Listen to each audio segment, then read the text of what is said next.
Я люблю хорроры. Из всех поджанров фильмов ужасов я выбираю картины Святослава Подгаевского.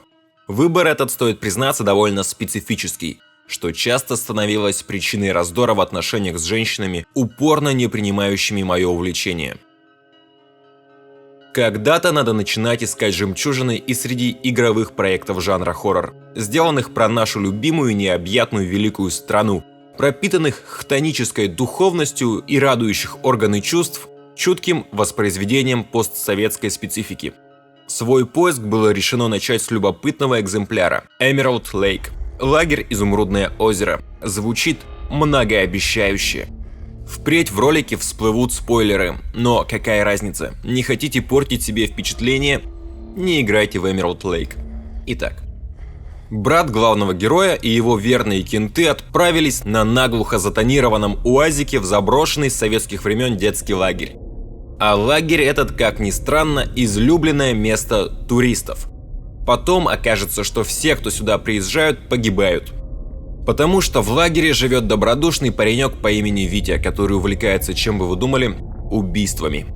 По идее, должен бы возникнуть вопрос, как мертвые туристы оставляют об этом райском уголке положительные отзывы, но неважно, это окей. Братан, гордо носящий пролетарское имя Питер, не выходит на связь.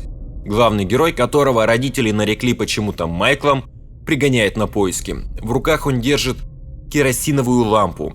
Кто вообще в последний раз пользовался чем-то подобным? Но в рамках данной истории герою выдана керосинка.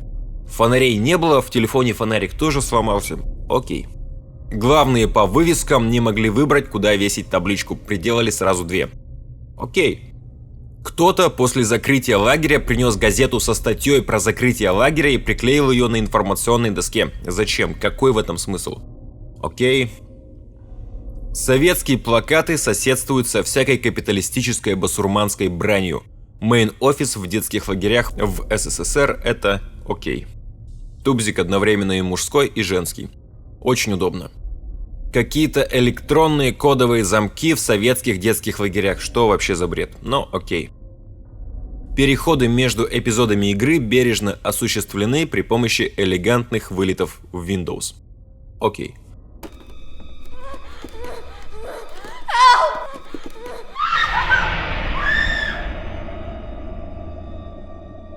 Закрыть глаза на убогость технической составляющей игры можно, при условии, что разработчики не пренебрегли созданием какой-никакой атмосферы.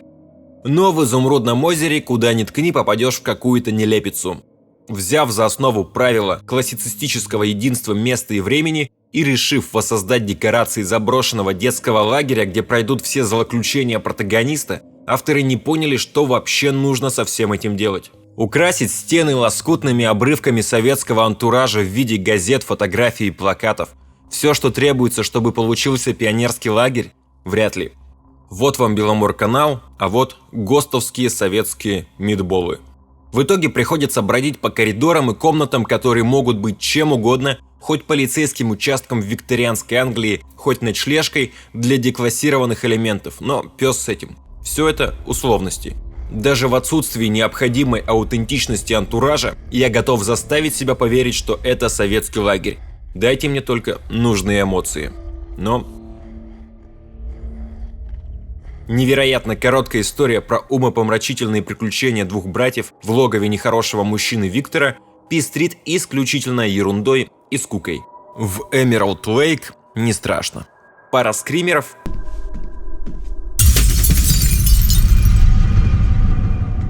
пара удачных ракурсов и все. Отсутствие атмосферы авторы решили компенсировать необходимостью принимать таблетки от стресса. Иначе придется наблюдать на экране пульсирующую капиллярную сетку, а это легко загонит в состояние глубокого дистресса любого, даже самого отважного любителя дешевых ужасов.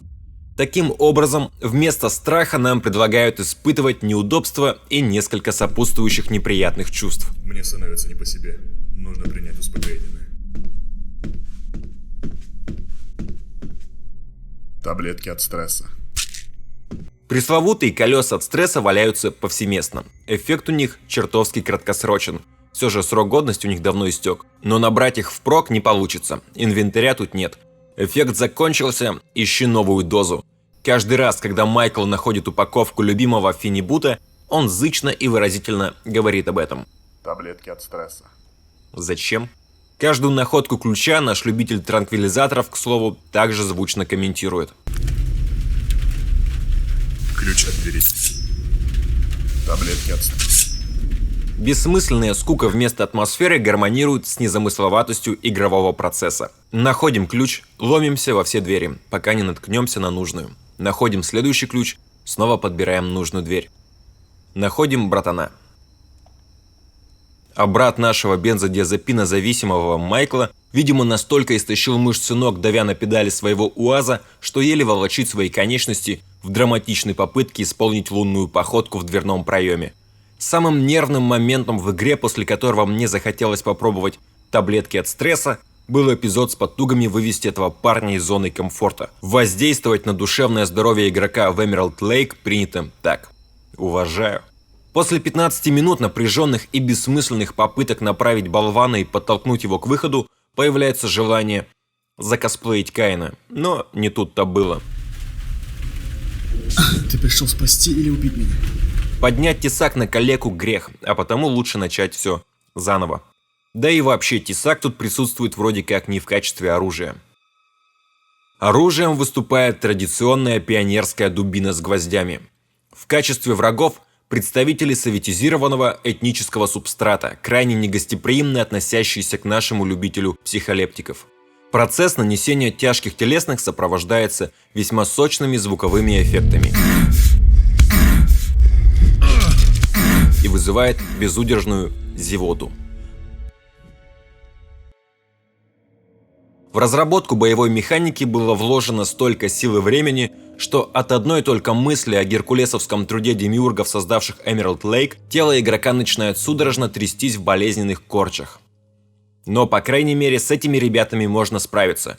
Встреча с Витей, как правило, заканчивается галантным ударом газовым ключом, оборачивающимся последующим созерцанием каких-то рыб. Отсутствие профессионализма разработчикам простить можно, отсутствие какой бы то ни было вменяемости вряд ли. Возможно, причина и вина авторов кроется в злоупотреблении тем, что в приличных обществах называют Таблетки от стресса. За пазухой у Эмералд Лейк есть все, о чем можно мечтать, все, что можно обозначить как топорное, унылое, кривое и невыносимо неинтересное. Авторы Изумрудного озера будто даже не пытались продемонстрировать хоть что-то удобоваримое. У них получился нелепый и бессмысленный, как главный злодей, уродец. Выглядит Эмералд Лейк как какая-то... Странная банка. как хоррор-игра. Не работает. В самом начале игры нам расскажут, что на въезде в лагерь установлены шипы. А потому все колеса на буханке проколоты, ехать на ней, увы, невозможно. Последняя треть игры посвящена поиску ключей от этой самой машины, на которой ребята в конце концов благополучно уедут домой. Потому что разработчики игры плевать хотели на то, что сами навыдумывали. Рекомендовать «Изумрудное озеро» можно только любителям кинотрэша под названием «Смерть советским детям», события которого также проходят в заброшенном лагере, где так же, как и в Эмералд Лейк, все получилось из рук вон плохо.